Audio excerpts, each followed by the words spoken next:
Hello, Detroit. We are here with Tom Barrow. He is running for mayor of Detroit. This is his fourth trip to the rodeo. We are going to be asking him questions from reddit.com/r/Detroit in the Ask Me Anything style. Mr. Barrow, would you like to say anything to the fine people? I'm excited about this opportunity. Born and raised in Detroit, so I'm looking forward to it. Alrighty, I want to get a couple things out of the way because I feel like everybody listening to the show is going to be thinking, Tom Barrow, he ran for mayor 4 times, this is his 4th time, and he's a tax cheat. I want them to not have that in their mind the whole time. First of all, let's talk about the tax issues. Yes. It started out in 1989 when I ran against Coleman Young. What started out as a dirty trick took on its own life. And then the IRS wound up coming in and accusing me of tax evasion for 5 years, which I thought was absurd. And I trusted them. That was the biggest mistake of my life. So for 19 years, I got sent away for 12, 13 months away from my family. And for 19 years, I fought it because I knew they were wrong. I knew that they had made mistakes in their calculations. I knew that they had deliberately inserted false numbers into records, and they covered it up. So after waiting 5 years for the tax court to rule, the court ruled that the deficiencies were wrong, that the IRS had made mistakes and calculated a false tax deficiency, that the alternative minimum tax didn't exist, self-employment tax didn't exist, that the tax returns as filed were correct, and closed all of the years, that the corporate tax returns as filed were correct. Now the problem is, they don't show that, they don't talk about that. So folks who want to get at me and who want to assault me, I understand it because it's politics. But if they're going to do that, they have to tell the whole story. And now we're just seeking now the final part of the expungement for that, which is, of course, huge dollars. You wrote, I love my city, but a naive, young, budding, and trusting Tom Barrow decades ago fell prey to a system that set out to get him based on a mayoral political dirty trick, which took on its own life. And you just mentioned I that. didn't know you had that. Okay. Mayoral political dirty trick. Now, I've heard you say nice things about Coleman Young. Yes. Is Coleman Young who you're referring to specifically when you talk about this mayoral dirty trick? No, you have to understand how politics works. You'll have operatives who think they're doing the bidding of the candidate to further the candidate's candidacy. Operatives will do that. And operatives leak false stuff, which causes then folks in an investigation to occur. You know, when I ran against an icon like Coleman Young, that's huge. Now, for those of you who don't know who he was, he's our first black mayor. That's colossal. And challenging him, I could see what's happening to Detroit. I could see it back in '89, because as a business person and as an accountant, CPA type, I could look down the road. I don't just look at what's in front of me. And I knew what was going to happen if we didn't start putting in competent leadership to take it to another part, to the next step. And that's why I challenged him. It's easy to challenge for mayor when there's no incumbent, Ben. You know, when there's an incumbent and somebody who will spend $3-4 million, Coleman Young spent $4 million. I spent $200,000. And he beats me by 6%. So, that was pretty good. Now, about that, I just find it amazing. We didn't really go over your background too much, but you founded and ran what became the nation's biggest minority-owned accounting firm, and your biggest client, according to this document from the United States Tax Court, was the city of Detroit. You chose to run against Mayor Young when he ran your biggest client. I don't want to be crude, but that takes some guts. What was going through your brain? And at the time, the city of Detroit wasn't our biggest client. It was one of our clients. We audited a number. We had offices in Detroit and Chicago, and we audited the city of Detroit, a number of other cities, the Detroit Public Schools, a number of the school systems around here. But also, I'm deeply committed to my city. I'm deeply committed to my town. I could see the atrophy starting to occur. And it was a result of, not of a lack of loving, because I believe deeply that Coleman Young loves this city. And I still revere and respect him today. And I tell folks positive things about that. But I also knew he was staying one time too long. And it was time to move on. And nobody would challenge him because he was solid and he was entrenched. But I respected him. And so I did it in a respectful, reverent way. I think I learned something in politics because I watched him. He is seasoned. I knew I could never attack Coleman Young because he was an icon. So what he would do is, and I would be careful not to, he would get on the TV and he would say, well, you know, this Barrow guy, he's all fine, but you know, he needs to stop attacking me personally and needs to talk about his own platform. Well, I had never attacked him because I knew that wouldn't play.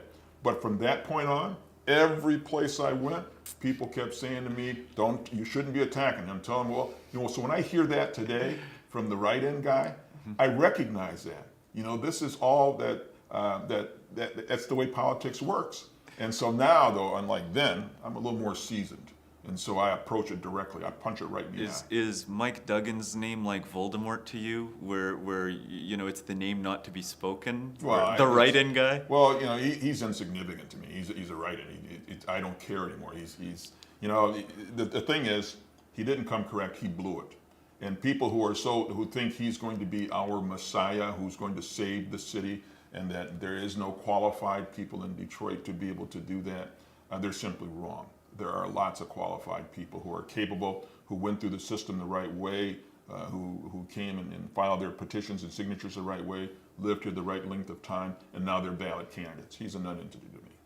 That brings up something that I had kind of going a little bit later, but I wanted to hear you say something nice about some other candidate. I don't know if it could be Lisa House or. No, I do. I've heard you say that Benny Napoleon's a nice guy and that he'd make a really good Wayne County executive.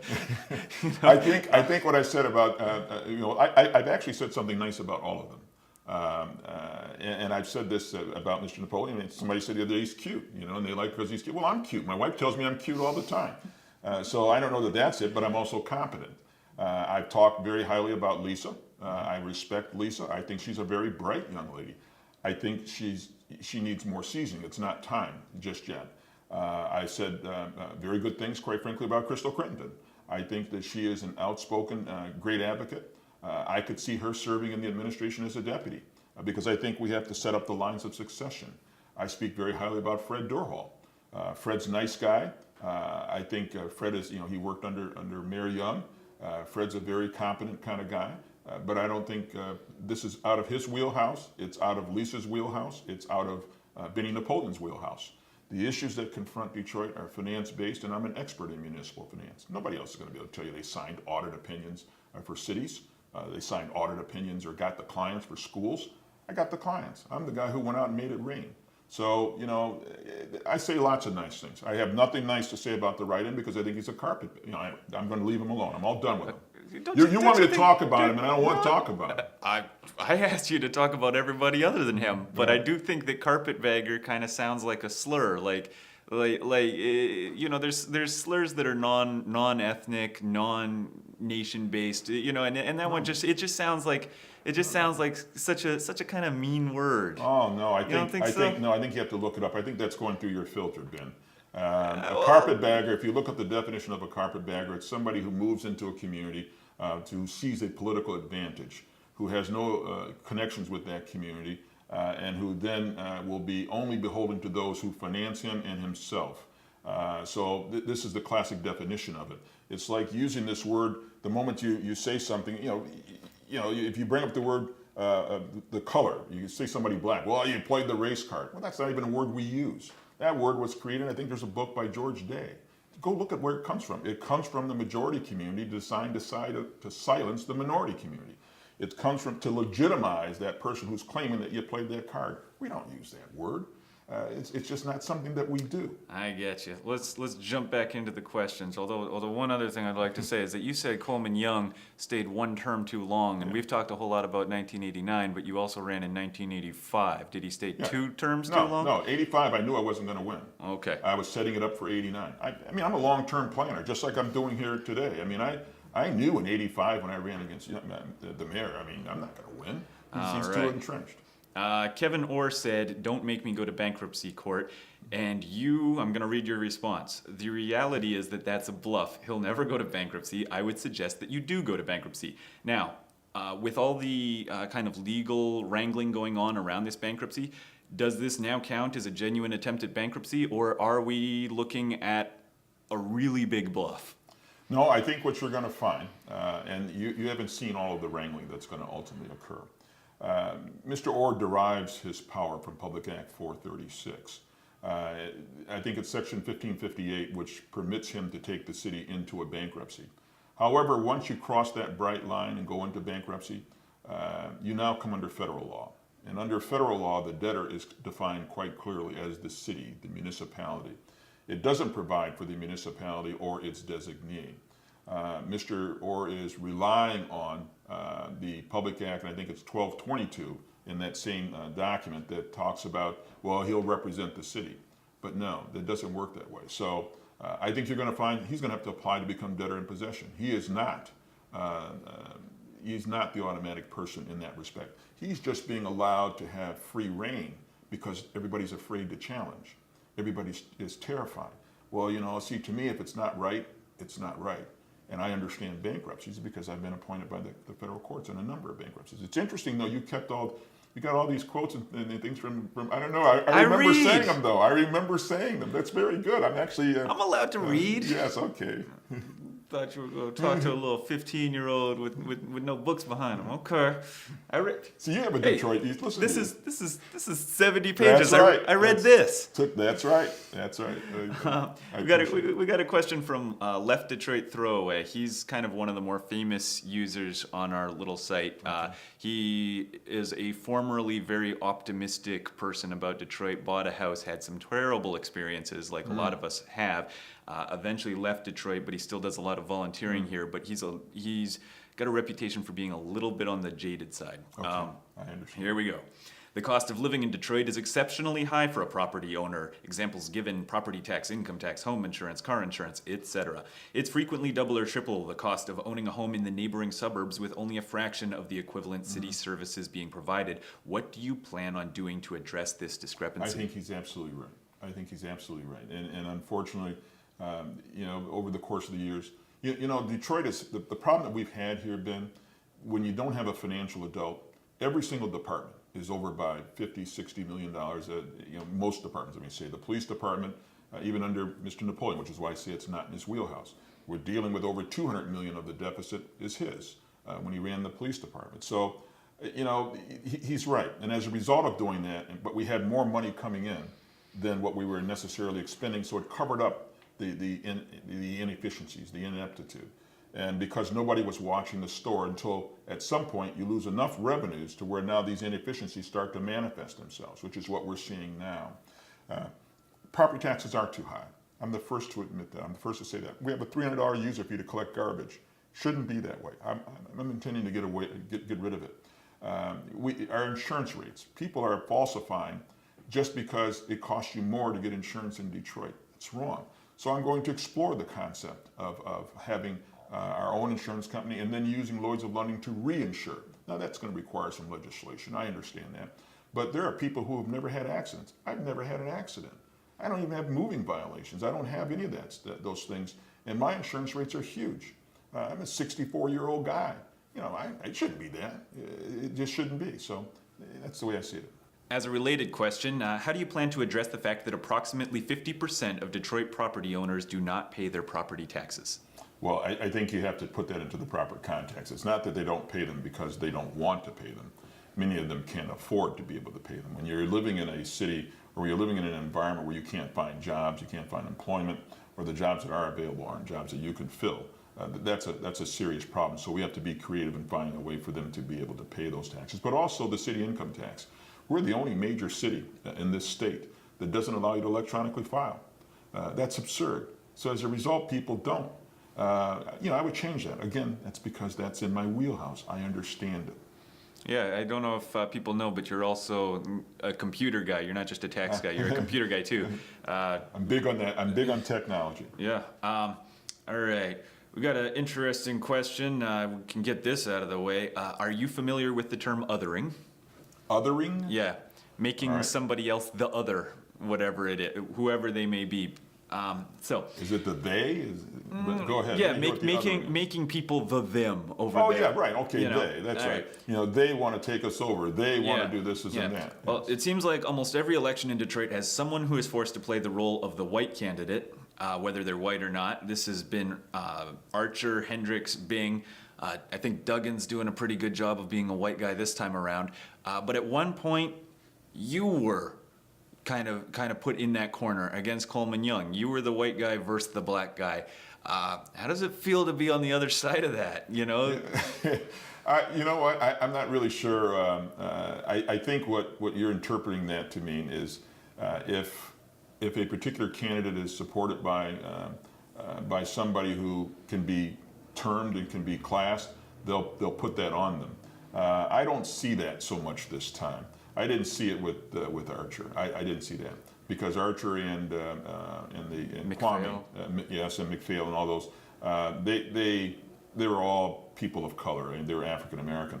But I think in this case there is a distinct difference. There's a class difference. There's a wealth difference, and we saw the preferential treatment. That is wrong. And I think people, I don't think you see that so much. I don't think people class me like I got the black on me. I don't think that's the case. I'm just me. And you know, you're going to get what you see. But I think I'm a competent guy. And I think that's a difference. But, you know, whatever the write-in is, he is. I mean, they'll look at him and they'll make that determination. I see. Somebody wants to know, they want you to explain what the Detroit accent sounds like. Oh. Well, let me ask you, how long have you lived here? I've lived here since 1997. Whatever. 97. Math So isn't my. What is yeah, it? 6, 7 years, 6 years. Yeah. 97. Yeah, 6 and 7 and 6, 97, 07. Oh no, you lived here 16 years. Okay, there we go. So, and you've been to gas stations where people are standing out for you. You've been in supermarkets where you go down there and you buy some food in the supermarket in the neighborhood, not Whole Foods, but before Whole Foods. You've been in schools, and you've been in neighborhoods and saw abandoned houses. You've been in old rundown garages and all. You've seen all that, right? Mm-hmm. And you've called the police and they didn't show. You know folks, if not yourself, who had something broken into. I've had the police called on me and they did show. Okay. That was kind of annoying. And you see, that's the difference. You have a Detroit accent. You have Detroit experiences. You have a history of Detroit experiences. A Detroit accent is not an accent that like there's a Southern accent or something. It's not that. I have a Detroit accent. I've lived here my whole life. I don't have a particular way that I sound. I have a life's experiences. You can't have a Detroit accent. You don't have the Detroit swag or swagger if you've just moved here, just been here 10, 11 months. You don't know. You've never been inside involved in these things. You've never called the cops and not had them show. You never had your car broken into. You never had your house run up into or your stuff taken and showing up at the pawn shop. You don't know what any of that's like. That's a Detroit accent. Some folks may use it through their filter and come up with something different through a stereotype, but that's not what's meant. I think people know what I mean. You don't have a Detroit accent if you just got here 20 minutes ago. So it's a metaphor, but I really don't blame people for taking it the literal way first and the metaphor after it's explained. Well, I think that's that, you know. You guys hear it in context. Well, maybe, but I think if you hear it in context, but maybe they did hear it in context. But I think it's pretty clear as to what I mean. Okay. Detroiters don't have an accent, verbal accent. Well, we do say "what up, doe." Nobody else says that. No, Nobody else says that around the country. That's not true. That's not. Some folks may say so. I guess I've never heard that. But we're the only ones who say that. Of the people in the world who say that, I think we're one all of the here. things that we say is pop. Yeah, we call it pop. Which is soda in other places. Well, there you go. All righty. I want to hear something that makes you stand out as a candidate versus the other, 13 people. Yeah, I think Detroit's at a stage now where it needs strong leadership. It needs strength. Right now, we're being roundly disrespected and disregarded. I think we're seeing a very sophisticated, complex plan being foisted upon us that's rooted in falseness. And now we learn from these emails that we saw the other day that they've been colluding for quite a while. And last year, I said it I was the very first one and only one to say it until just March of this year, that we were never going to run out of money because I read financial statements. Nobody tells me, I read them. And we didn't run out of money, despite them saying that we were and saying the roof was going to fall. I said, we'll never borrow that 65, 70 million that they're holding. Oh, yes, we will. We'll need it to make ends meet. We never borrowed it. Still sitting up there. Everything that's happening now, I call for, let's go into a chapter 9. I call for that back on February the 8th because we could manage it. So let's try to clear up the different potential emergencies and non-emergencies, because if you're calling for chapter 9, then it sounds like you're talking about a long-term emergency, and it sounds like what you're saying is that they're trying to imply that there's a short-term emergency that isn't there so that they can push through whatever their plan is. I don't think there's an emergency at all. So what would chapter 9 be for if we're getting rid of if we're going to either cut services or redo contracts with unions or whatever Chapter 9 is going to be used for, what are we doing it for if there's not an emergency? Isn't that kind of a last resort sort of Frankly, item? I don't think that we should ever have been involved in this whole so-called fiscal emergency in the first place. I think it's all fake. The reason why I advocated it was because the railroad was running. The consent agreement was about to be entered into. They said if you don't hire Miller Canfield, we're going to put in a consent agreement. If you don't hire Jones Day, and if you don't do all these various things, we're going to put in a consent agreement. You don't we need Belle Isle. Give us Belle Isle. And then when we bucked and didn't give them Belle Isle, when we didn't give the governor, they is the governor. Everybody knows who they is. When we didn't give them Belle Isle, they decided then they're going to crack our heads. And then, of course, at the same time that I met with Andy Dillon, as did myself and Joanne Watson, and I made it clear to Andy Dillon after asking him questions. You've not made a case for a financial emergency. You've just made a case for things that you want us to look at. Long-term debt can never create a short-term emergency. This is all fake, any more so than the mortgage on your home. Somebody tells you tomorrow you got to pay off your mortgage and you can't pay it. Well, of course, you're going to look horrible. They're going to say, well, look, you owe $200,000. You owe $200,000. They're going to keep telling you that. Well, you never intended to pay it off, but you haven't defaulted. You've been making your mortgage payments. You've been paying your bills. We haven't defaulted in Detroit. This is all manufactured to get the city's assets. So I could listen to somebody say that Rick Snyder wants the city's assets, if you want to make that argument, and I could listen to them talk about Kevin Orr, who describes himself as a Democrat, but he was selected by Rick Snyder, and we don't know him all that well. What about Andy Dillon? Let's make that argument about that. Let's look at, for example, they created a transportation authority. Right? It's the purpose, all right? So we create that. Now you got to have some assets. You got to have some revenues. They create a lighting authority. You have no assets in it, but you need some assets. You need some revenues. So what do? They create these entities without knowing where the funding is going to come from. And then, of course, they take DDOT. They say, all right, we got to ultimately get DDOT. This is the sophistication of the plan. And they change the formula. SIMCOG, a Suburban Control Community Board, 8 Detroiters, 14 non-Detroiters. They change the formula. Then take money that historically has gone to DDOT, because they now say don't do it based on ridership. We're 3.5 times larger. They say no, instead do it based on geographic area, which is irrelevant to the concept of transportation. Absolutely. Transfer $7-8 million out of DDOT. Now DDOT starts to choke down. Then at the same time, they transfer the 3% utility tax that Detroiters have been collecting and using to pay for police and fire. They transfer that into the lighting authority, which means now the general fund starts to dry up. So now they come back and make the argument, well, look at your bus system is losing money. You need to put it into the authority. And we'll put SMART in there and we'll put DDOT in there. Now we have an authority that's funded and we have now assets in it. And they come back and tell you the general fund is now losing money, so we need to start laying off employees and privatizing and busting the unions. And so therefore we need to start to put that out there. Then they say now we have more people who are drawing out of the pension than we have paying into the pension. Well, yeah, because you keep cutting them all back and laying them all off and privatizing them when it's not warranted, because you got to still do the services. And now you're drying up the general fund. This is a complex plan. Our leadership is incapable of grasping the longevity impacts of this. There is no short-term emergency. We never ran out of cash. These are things that can be handled. This deficit that we got, it's $300 million. Heck, the police department's over by $50-60 million in one period, just the police department.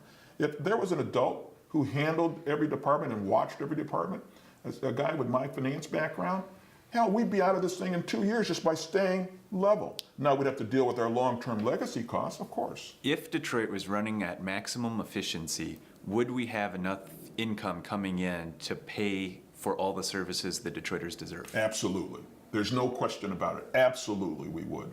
And what we'd have to do then is start changing our systems. Right now our systems are antiquated. You can't electronically file in Detroit. You can't place certain kind of bills online. Tremendous red tape to open up a business. Inspectors coming out and putting up artificial barriers for your business. All kinds of things that, in my view, are artificial that stymie growth and development, which is why I proposed so many different things. And I would certainly hope we'd have a chance to get into it, because one of my biggest is our 4% heroes tax surcharge on entertainment. That's going to get us 500 new police officers, 200 new firefighters, 67 new EMS people. There's a lot of that. Let's talk about a couple of issues in your platform. Jeez, oh bees, you pulled all that too. Well, this my. was on your website. I didn't even have to dig far for that. I just had to go Tom Barrow for Detroit, That was pretty easy. So, speaking of crime, we've got... he will also work with the DPD and the county prosecutor to create an injunction preventing known gang members and drug dealers, as well as parolees, from fraternizing in public or associating in private. Yeah, I happen to believe that most people who commit crimes, they're repeaters. They are folks who are on paper, who have a history. And what's happening now is the whole tracking of them is not being enforced as much as I think it should be enforced. We believe that if we start doing that, I think we can probably start finding out who the repeaters are and get them off the streets. Alrighty.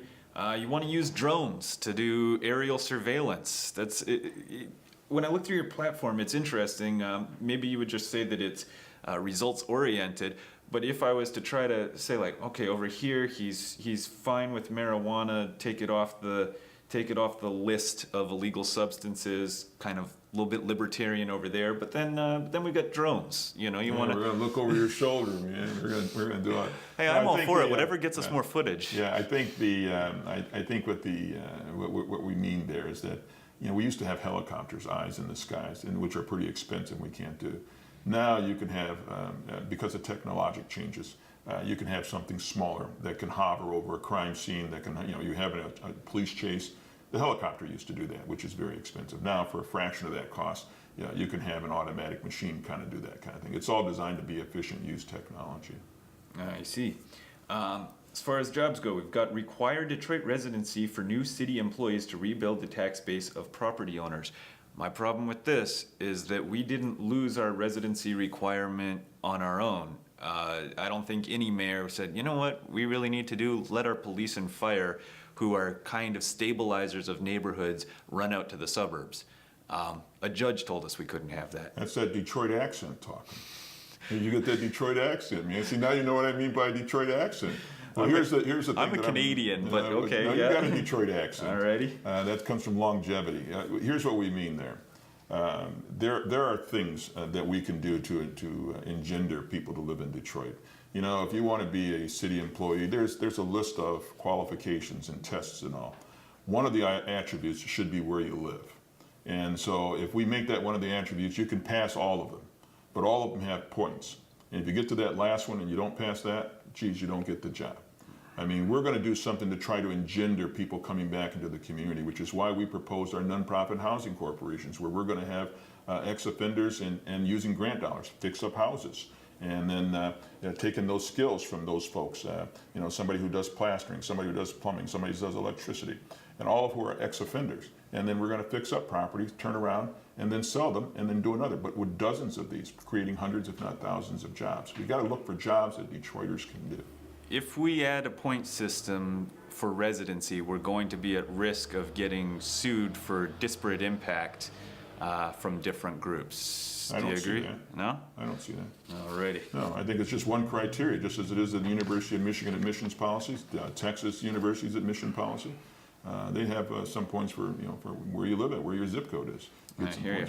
Let's get to a couple of fun little questions, and then we'll be done. These have all been fun questions so far. Well, these are short and maybe fluffy. Okay. Let's go quickly. Any opinion on the Malik Shabazz Mike Duggan relationship? Huh? If that isn't an odd couple, I don't know what is. I know Malik. I actually like Malik. He's a nice guy. And you know what? If that's what he chooses to do, that's what he chooses to do. But I respect Malik, and I enjoy him. I've actually been to some of the drug houses that he's going to. I'm a bit surprised by the relationship, but that's okay. He's had me on his show before, and we have a very amicable conversation when we do. Could you tell us, if this one doesn't work out, do you have a fifth run in you? Well, let's talk about that. I noticed you brought that up there before, and I think folks who are sitting here looking at this, you need to understand something. When I ran against Coleman Young, he was an icon. I ran against Dave Bing. All of our efforts showed that we should beat Dave Bing. Our internal polling, everything showed we should beat him and blow him out. When we did not, I announced to the media, to the press, that you know what, I've done the best I can because there's no more I could do. But I'm going to recount some of these cases. When we did the recount, to make the long story short, when I got on the floor on my knees when they wouldn't check the bottom seals, it turned out that those bottom seals weren't matching the poll book. It turned out that in fact those cases had been re-entered to the point of dozens and dozens and dozens of those cases. So much so that for those who are watching this at home or wherever, the entire group of City of Detroit absentees, 41,215, could not be recounted because the seals in the cases had been changed. That was a determination that was made by the Wayne County Board of Canvassers, not me. The difference in the race was only 9,000 votes. And then another 17 and 18,000 at the polls couldn't be recounted. That's a total of 60,000. And understand this, Ben, we didn't even recount the whole city. We caught them. The system is dramatically broken. I beat Bing. Bing was selected for just what's going on right now. I saw it with my own eyes, as did 70 other people in that room. The seals in the cases had been re-entered. We took it all the way to the Supreme Court, but there was a $500 million bond issue on that, and that would have called into question everything. So the Michigan Supreme Court wouldn't take the case to Court of Appeals. Everybody said, I had to go back to the 1860s just to get 200 ballots. Well, that was supposed to be a short and fun question. So this one, if you can't answer this one in one word, if you can't answer this in one word, I don't know what to do with you. Obnoxious Carbuncle asks, Lafayette or American? Lafayette or American? I guess is that French or American? It's American, I guess. Oh, the Coney Islands. Oh! You just about lost an election right there. No, man. I'm sorry. You got to go to Lafayette. You know, I call them gut busters. You got to go to Lafayette. Coney Islands are not what they're telling you with these that stuff they put on down in New York and that sort. No, you got to go to Lafayette, man. You got to have just mustard. You don't put ketchup on a Coney. You just put onions and you have mustard and that's it. And you wolf down 2 of those. And if you can get a third one, you'll be doing all right. No, it's definitely Lafayette. All right. No question. Mr. Barrow, thanks for coming on. And I just want to remind Benny Napoleon that he said that he was going to come do the Ask Me Anything. And the quote was, I ain't scared. And you're starting to make me wonder if you're scared. But, all right. Thanks, everybody. That's a Detroit word. I ain't scared. I wasn't scared. I'll be here. All right. Thanks, everybody, for watching. We'll have another Ask Me Anything with somebody coming up soon. If you are connected to a candidate, or if there's some candidate in particular that you'd like us to go after, let us know, and we will try to get in contact with them and ask them some questions. Thanks again.